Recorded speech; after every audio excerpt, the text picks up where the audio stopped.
ರಾಜ್ಯದಲ್ಲಿ ಎರಡನೇ ಹಂತದ ಲೋಕಸಭಾ ಚುನಾವಣೆಗೆ ಕ್ಷಣಗಣನೆ ಕೌಂಟ್ ಡೌನ್ ಆರಂಭ ಆಗಿದೆ. ಕೆಲವೇ ನಿಮಿಷಗಳಲ್ಲಿ ಆರಂಭ ಆಗುತ್ತೆ 14 ಕ್ಷೇತ್ರಗಳಿಗೆ. ಹಾಗೆ ಇಡೀ ದೇಶ ಅಂತ ತಗೊಂಡಾಗ 93 ಕ್ಷೇತ್ರಗಳಿಗೆ ಇವತ್ತು ಚುನಾವಣೆ ನಡೀತಾ ಇದೆ.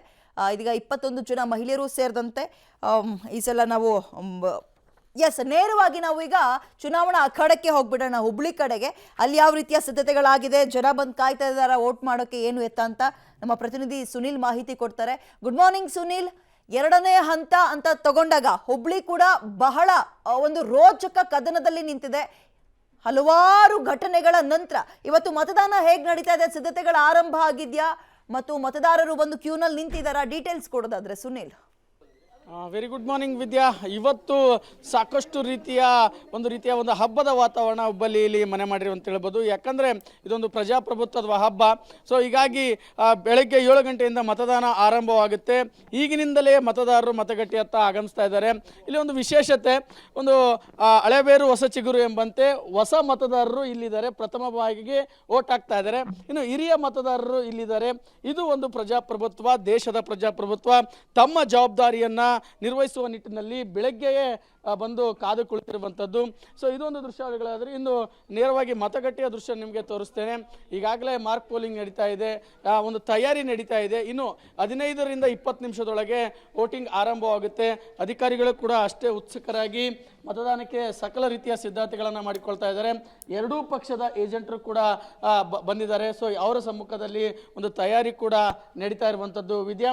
ಇನ್ನು ಈ ಬಾರಿ ಒಂದು ಚಾಲೆಂಜ್ ಆಗಿರುವುದು ಜಿಲ್ಲಾಡಳಿತಕ್ಕೆ ಮತದಾನದ ಗುರಿ. ಯಾಕಂದರೆ ಬಿಸಿಲು ಹುಬ್ಬಳ್ಳಿ ಧಾರವಾಡದಲ್ಲೇ 40 ಡಿಗ್ರಿ ಸೆಲ್ಸಿಯಸ್ ತಲುಪಿರುವಂತಹ ಹಿನ್ನೆಲೆಯಲ್ಲಿ ಅದಕ್ಕೂ ಕೂಡ ಸಾಕಷ್ಟು ರೀತಿಯ ತಯಾರಿ ನಡೆಸಿಕೊಂಡಿರುವಂಥದ್ದು.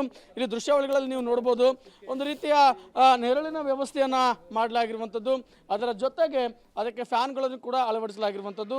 ಮತದಾರರಿಗೆ ಯಾವುದೇ ರೀತಿಯ ಒಂದು ತೊಂದರೆ ಆಗಬಾರ್ದು ಮತ್ತು ಅವರು ಒಂದು ಆರಾಮದಾಯಕವಾಗಿ ನೆರಳಿನಲ್ಲಿ ನಿಂತು ಸರದಿ ಸಾಲಿನಲ್ಲಿ ನಿಂತು ಒಂದು ಮತದಾನವನ್ನು ಮಾಡಬೇಕು ಅನ್ನೋ ನಿಟ್ಟಿನಲ್ಲಿ ಈ ರೀತಿಯ ವ್ಯವಸ್ಥೆಯನ್ನು ಮಾಡಲಾಗಿದೆ. ಈ ಬಾರಿ ಪ್ರಹ್ಲಾದ್ ಜೋಶಿ ಅವರ ಅದೃಷ್ಟ ಪರೀಕ್ಷೆ. ಯಾಕಂದರೆ ಯುವ ಒಂದು ಮುಖಂಡರಾದಂಥ ವಿನೋದ್ ಅಸೂಟಿ ಅವರ ಎದುರಿಗೆ ಅವರು 5ನೇ ಬಾರಿ ಜಯವನ್ನು ಪಡೆದುಕೊಳ್ಳಬೇಕಾಗಿರುವಂಥದ್ದು. ಸೊ ಇದು ಒಂದು ದೃಶ್ಯಾವಳಿಗಳು. ಇನ್ನು ಮೊದಲನೇ ಮತದಾರರಿದ್ದಾರೆ, ಅವ್ರನ್ನ ಮಾತಾಡಿಸೋಣ. ಫಸ್ಟ್ ಟೈಮ್ ವೋಟ್ ಮಾಡ್ತಾ ಇದ್ದೀರಿ, ಹೇಗೆ ಅನಿಸ್ತಾ ಇದೆ? ಆ್ಯಕ್ಚುಲಿ ಭಾಳ ಎಕ್ಸೈಟ್ಮೆಂಟ್ ಆಗಿದೆ ಮತ್ತು ಹಿಂಗೆ ಪ್ರೌಡ್ ಫೀಲ್ ಅನ್ನಿಸ್ತಿದೆ ಕಿ ಫಸ್ಟ್ ಟೈಮ್ ವೋಟ್ ಮಾಡತ್ತೀನಿ ಮತ್ತು ಅದ ರೆಸ್ಪಾನ್ಸಿಬಿಲಿಟಿ ನಂಗದ, ಅದಕ್ಕೆ ತಪ್ಪದೆ ವೋಟ್ ಮಾಡಕ್ಕೆ ಫಸ್ಟ್ ವೋಟ್ ಹಾಕಲಿ ಅಂತ ಜಲ್ದಿ ಬಂದಿದ್ದೆ. ಓಕೆ ವಿದ್ಯಾ, ಇದು ಒಂದು. ಇನ್ನು ಜಿಲ್ಲಾಡಳಿತ ಕೂಡ ಸಾಕಷ್ಟು ತಯಾರಿ ಮಾಡಿಕೊಂಡಿದೆ. ಯುವ ಮತದಾರರು, ಥೀಮ್ ಪಾರ್ಕ್ ಒಂದು ಮತಗಟ್ಟೆಗಳು, ಪಿಂಕ್ ಮತಗಟ್ಟೆಗಳು, ಅಂಗವಿಕಲರಿಗೆ ವಿಶೇಷ ಮತಗಟ್ಟೆಗಳ ಮುಖಾಂತರ ಆಕರ್ಷಣೆಯನ್ನು ಮಾಡ್ತಾ ಇರುವಂಥದ್ದು ವಿದ್ಯಾ. Well, thank you. ತಮ್ಮ ಡೀಟೇಲ್ಸ್ಗೆ ನೇರವಾಗಿ ಚಿಕ್ಕೋಡಿ ಕಡೆ ಹೋಗೋಣ. ನಮ್ಮ ಪ್ರತಿನಿಧಿ ಚೇತನ್ ಡೀಟೇಲ್ಸ್ ಕೊಡ್ತಾರೆ. Good morning Chetan.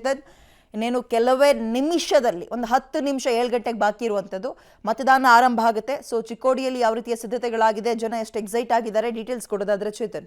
ವಿದ್ಯಾ, ಖಂಡಿತವಾಗಿಯೂ ಕೂಡ ರಾಜ್ಯದಲ್ಲಿ ಇನ್ನು 2ನೇ ಹಂತದ ಚುನಾವಣೆ ನಡೀತಿದೆ. ಚುನಾವಣೆಗೆ ಚಿಕ್ಕೋಡಿ ಲೋಕಸಭಾ ಕ್ಷೇತ್ರ ಸಂಪೂರ್ಣವಾಗಿ ಸಜ್ಜಾಗಿರುವಂಥದ್ದು. ಅದರಲ್ಲೂ ಕೂಡ 17,61,000 ಮತದಾರರನ್ನು ಚಿಕ್ಕೋಡಿ ಲೋಕಸಭಾ ಕ್ಷೇತ್ರವನ್ನು ಹೊಂದಿರುವಂಥದ್ದು. ಪ್ರಮುಖವಾಗಿ ಏನು 64 ವಿಶೇಷ ಮತಗಟ್ಟೆಗಳನ್ನು ಏನು ಚಿಕ್ಕೋಡಿ ಲೋಕಸಭಾ ಕ್ಷೇತ್ರದಲ್ಲಿ ಚುನಾವಣಾ ಆಯೋಗ ಮಾಡಿಕೊಂಡಿರುವಂಥದ್ದು. ಅದರಲ್ಲೂ ಪ್ರಮುಖವಾಗಿ ಮಹಿಳೆಯರಿಗಾಗಿ, ವಿಶೇಷ ಚೇತನರಿಗೆ ಹೀಗೆ 64 ವಿಶೇಷ ಮತಗಟ್ಟೆಗಳನ್ನು ಸ್ಥಾಪನೆ ಮಾಡಿರುವಂಥದ್ದು. ಈಗಾಗಲೇ ಏನು ಮಾಕ್ ವೋಟಿಂಗ್ ಅಂತಾರೆ, ಮಾಕ್ ವೋಟಿಂಗ್ ಕಾರ್ಯ ಸಂಪೂರ್ಣವಾಗಿ ಮುಗಿದಿರುವಂಥದ್ದು. ಇನ್ನೇನು ಕೆಲವೇ ಕ್ಷಣಗಳಲ್ಲಿ ಮತದಾನ ಆರಂಭ ಆಗುತ್ತೆ. ಏನಕ್ಕೆ ಸಾಕಷ್ಟು ಮಹಿಳೆಯರು, ಜನರು ಕೂಡ ಇನ್ನೇನು ಕೆಲವೇ ಕ್ಷಣಗಳ ಆಗಮಿಸಿ ತಮ್ಮ ಹಕ್ಕನ್ನು ಚಲಾಯಿಸ್ತಾರೆ.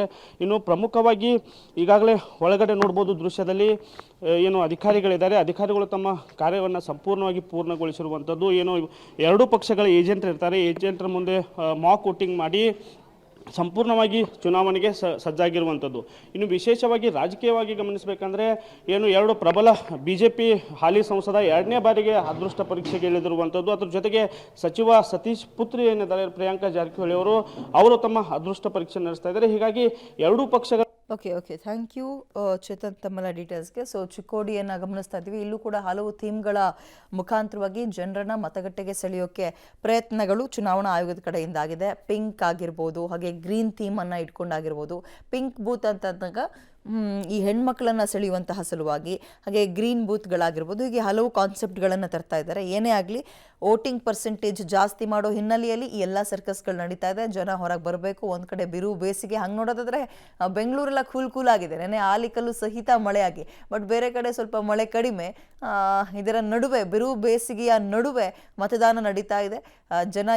ಜನ ಕೂಡ ಉತ್ಸುಕರಾಗಿದ್ದಾರೆ. ಅದರಲ್ಲೂ ಫಸ್ಟ್ ಟೈಮ್ ವೋಟರ್ಸ್ ಮಾತಾಡ್ತಾ ಇದ್ರು ಹುಬ್ಳಿಯಲ್ಲೆಲ್ಲ. ಪಾಪ ಹೆಣ್ಮಗಳು ಫಸ್ಟ್ ಟೈಮ್ ಅಲ್ವಾ ವೋಟ್ ಹಾಕ್ತಿರೋದು, ತುಂಬ ಪ್ರೈಡ್, ಒಂದು ಹೆಮ್ಮೆ ಫೀಲ್ ಆಗ್ತಾ ಇದೆ ನನಗೆ, ಮತ್ತು ಫಸ್ಟಿಗೆ ಬಂದು ವೋಟ್ ಮಾಡೋಗೋಣ ಅಂತ ಬಂದಿದ್ದೀನಿ ಅಂತ ಬೆಳಗ್ಗೆ, ಇನ್ನೂ ಆರಂಭವೇ ಆಗಿಲ್ಲ, ಆಲ್ರೆಡಿ ಬಂದು ನಿಂತಿದ್ದಾರೆ.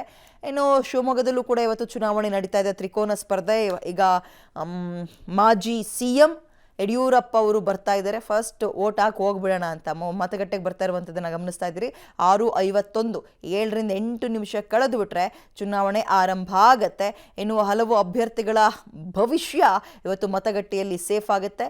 ಯಡಿಯೂರಪ್ಪ ಅವರು ಬರ್ತಾ ಇರುವಂಥದ್ದನ್ನು ಗಮನಿಸ್ತಾ ಇದ್ದೀರಿ. ಎಲ್ಲ ರೀತಿಯ ಸಿದ್ಧತೆಗಳು ಕೂಡ ಅಲ್ಲಾಗಿದೆ. ಬರ್ತಾರೆ, ವೋಟ್ ಹಾಕ್ತಾರೆ, ಮತ್ತು ಜಾಗೃತಿ ಮೂಡಿಸುವಂತಹ ಕೆಲಸ. ಅಂದರೆ ಇವತ್ತು ಆ ಅಭ್ಯರ್ಥಿ ಪರ ಈ ಅಭ್ಯರ್ಥಿ ಪರ ವೋಟ್ ಹಾಕಿ ಅಂತಲ್ಲ, ಇವತ್ತು ಬಂದು ವೋಟ್ ಹಾಕಿ ಅಂತ ಎಲ್ಲ ಜನಪ್ರತಿನಿಧಿಗಳು ಕೂಡ ಕೇಳ್ಕೊಳ್ತಾರೆ. ಮಗದೊಂದು ಕಡೆ ಇಂಕ್ ನೋಡ್ತಾ ಇದ್ದೀರಿ, ಆ ಬೆರಳ ಮೇಲೆ ಆ ಇಂಕ್ ಬೀಳುವಂಥದ್ದೇ ಒಂದು ರೀತಿಯ ಹೆಮ್ಮೆ. ಇವತ್ತು ನಾನು ಕೂಡ ವೋಟ್ ಮಾಡಿ ಬಂದಿದ್ದೀನಿ ಪ್ರಜಾಪ್ರಭುತ್ವದಲ್ಲಿ ಅಂತ. ಓಕೆ, ಜೂನ್ 4ಕ್ಕೆ ಅಭ್ಯರ್ಥಿಗಳ ಭವಿಷ್ಯ ಒಂದು ಕಡೆ ನಿರ್ಧಾರ ಆಗುತ್ತೆ. ಮಗದೊಂದು ಕಡೆ ನೇರವಾಗಿ ಬೆಳಗಾವಿ ಕಡೆ ಹೋಗೋಣ. ಬೆಳಗಾವಿಯಲ್ಲೂ ಕೂಡ ಒಂದು ಜಿದ್ದಿನ ರಣಕಣ ಏರ್ಪಟ್ಟಿತ್ತು. ಸೊ ಇವತ್ತು ಅದು ಫೈನಲ್ ಡೇಗೆ ಬಂದು ನಿಂತಿದೆ. ನಮ್ಮ ಪ್ರತಿನಿಧಿ ದಿಲೀಪ್ ಡೀಟೇಲ್ಸ್ ಕೊಡ್ತಾರೆ. Good morning Dilip. ಬೆಳಗಾವಿಯಲ್ಲಿ ಕೊನೇ ಹಂತದ ಸಿದ್ಧತೆ ಮತ್ತು ಮತದಾರರ ಎಕ್ಸೈಟ್ಮೆಂಟ್ ಹೇಗಿದೆ ಅಂತ ಡೀಟೇಲ್ಸ್ ಕೊಡೋದಾದ್ರೆ. ಮಾರ್ನಿಂಗ್ ಇದ್ದ ವಿಶೇಷವಾಗಿ ಏನಂತಾರೆ, ನಾವೀಗ ಬೆಳಗಾವಿ ವಿಶ್ವೇಶ್ವರ ನಗರದಲ್ಲಿರ್ತಕ್ಕಂಥ ತಾವು ನೋಡ್ಬೋದು. ನಂತರ ವಿದೇಶದಿಂದ ಬಂದಂಥ ಬಹಳಷ್ಟು ಅಂದರೆ ಸ್ಟಡಿ ಮಾಡಲಿಕ್ಕೆ ಒಂದು 5 ದೇಶಗಳಿಂದ ಬಂದಂಥ ಡೆಲಿಗೇಟ್ಸ್ ಬಂದಿದ್ದಾರೆ. ಇವರಿಗೆ ಒಂದು ಸೆಕ್ಯೂರಿಟಿ ಕೊಡೋದ್ರ ಮುಖಾಂತರ ರಾಜ್ಯದಲ್ಲಿ, ದೇಶದಲ್ಲಿ ಯಾವ ಥರ ಚುನಾವಣೆ ನಡೀತಾ ಇದೆ ಹಾಗೆ ಅಂಥೇಳಿ ಒಂದಿಷ್ಟು ಚೆಕ್ ಮಾಡುತ್ತೆ. ಸುಮಾರು 2 ದಿನಗಳಿಂದ ಈ ಬೆಳಗಾವಿಯಲ್ಲಿದ್ದಾರೆ. ಇವತ್ತು ಏನು ಮಾಡೆಲ್ ಕೋಡ್ ಆಫ್ ಕಂಡಕ್ಟ್ ನೋಡೋದ್ರ ಜೊತೆಗೆ ಏನಂತಾರೆ, ಈಗ ಯಾವ ಥರ ಪೋಲಿಂಗ್ ಆಗುತ್ತೆ ಅನ್ನೋದು ಕೂಡ ಪರಿಶೀಲನೆ ಮಾಡಿರುವಂಥದ್ದು. ಬೆಳಗಾವಿಯ ಏನು 41 ಲಕ್ಷ ಮತದಾರರು ತಮ್ಮ ಮತ ಹಕ್ಕನ್ನು ಚಲಾವಣೆ ಮಾಡ್ತಾ ಇದ್ದಾರೆ. ನಾವು ತೋರಿಸುವ ಪ್ರಯತ್ನ ಮಾಡ್ತಾ ಇದ್ದೀವಿ ಯಾವ ಥರ ಈ ಒಂದಿಷ್ಟು ತೊಡರು ತೋರನ್ನು ಹಾಕಿದ್ದಾರೆ.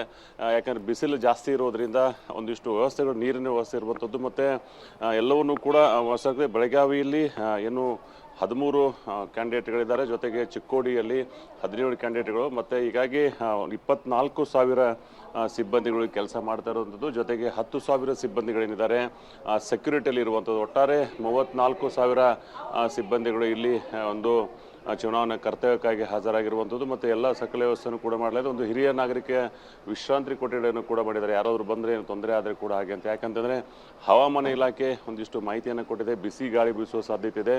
ಮಧ್ಯಾಹ್ನ 12 ಗಂಟೆಯಿಂದ 4 ಗಂಟೆವರೆಗೆ ಒಂದಿಷ್ಟು ಬಿಸಿ ಗಾಳಿ ಬರುವ ಸಾಧ್ಯತೆ ಇದೆ ಹಾಗೆ ಅಂಥೇಳಿ ಬೆಳಗಾವಿ ಜಿಲ್ಲೆಯಲ್ಲಿ ಒಂದಿಷ್ಟು ಅಲರ್ಟನ್ನು ಕೂಡ ಮಾಡಿದ್ದಾರೆ. ಜಿಲ್ಲಾಧಿಕಾರಿಗಳು ಕೂಡ ಇದರ ಬಗ್ಗೆ, ಚುನಾವಣಾ ಅಧಿಕಾರಿಗಳು ಕೂಡ ಅವರಿರೋದ್ರಿಂದ ಭಾಳಷ್ಟು ವ್ಯವಸ್ಥೆಯನ್ನು ಕೂಡ ಮಾಡಿದ್ದಾರೆ. ಈಗ ಮತದಾನ ಆರಂಭವಾಗಿದೆ. ಇದೇ ಬೂತಲ್ಲಿ ಮಾಜಿ ಮುಖ್ಯಮಂತ್ರಿಗಳು ಏನು ಬೆಳಗಾವಿ ಕ್ಷೇತ್ರದ ಲೋಕಸಭಾ ಅಭ್ಯರ್ಥಿಯಾದಂಥ ಜಗದೀಶ್ ಶೆಟ್ಟರ್ ಅವರು ಕೂಡ ಇದೇ ಬೂತಲ್ಲಿ ತಮ್ಮ ವೋಟನ್ನು ಹಾಕ್ತಾ ಇದ್ದಾರೆ. ಜೊತೆಗೆ ಹಾಲಿ ಇರ್ತಕ್ಕಂಥ ಮಂಗಳ ಅಂಗಡಿಯವರು ಕೂಡ ಇಲ್ಲಿ ವೋಟ್ ಹಾಕ್ತಾ ಇರುವಂಥದ್ದು. ವಿದ್ಯಾ. ಓಕೆ, ಥ್ಯಾಂಕ್ ಯು ಸದ್ಯದ ಡೀಟೇಲ್ಸ್ಗೆ. ಒಟ್ಟು ಇವತ್ತು ರಾಜ್ಯದಲ್ಲಿ 14 ಲೋಕಸಭಾ ಕ್ಷೇತ್ರಗಳಿಗೆ ಮತದಾನಗಳಾಗ್ತಾ ಇದೆ. ಎಲ್ಲ ನಾಯಕರುಗಳು ಕೂಡ ಮತಗಟ್ಟೆಯ ಬಳಿ ಬರ್ತಾ ಇದ್ದಾರೆ. ಗಮನಿಸ್ತಾ ಇದ್ದೀರಿ, ಇವತ್ತು ಮತದಾರರ ಉತ್ತರ ಏನು, ಯಾರ ಪರವಾಗಿ ಅನ್ನುವಂಥದ್ದು ಗೊತ್ತಾಗುತ್ತೆ. 40,000ಕ್ಕೂ ಹೆಚ್ಚು ಪೊಲೀಸರ ಭದ್ರತೆಯನ್ನು ಕೂಡ ನಿಯೋಜನೆ ಮಾಡಲಾಗಿದೆ, ಯಾವುದೇ ರೀತಿಯ ದುರ್ಘಟನೆಗಳು ನಡೀದೇ ಇರಲಿ ಅಂತ.